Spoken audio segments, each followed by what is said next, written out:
Is about, what's the name of this piece? Do you know? The train. Very good.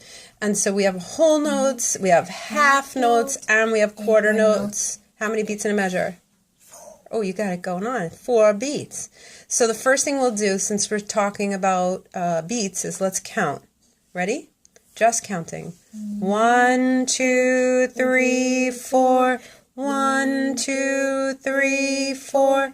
1, 2, 3, 4. 1, 2, 3, 4. 1, 2, 3, 4. 1, 2, 3, 4.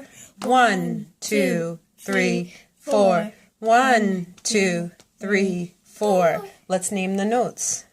C, D, C, D, C, D, C, D, C, D, C, D, C, D, C, C, C, C, C, C, C, C. I'm going to play it if that's okay with you? Yeah. Okay, so I'm just going to show the music, not my fingers.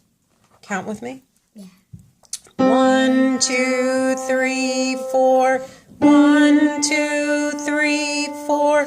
1, 2, 3, 4. 1, 2, 3,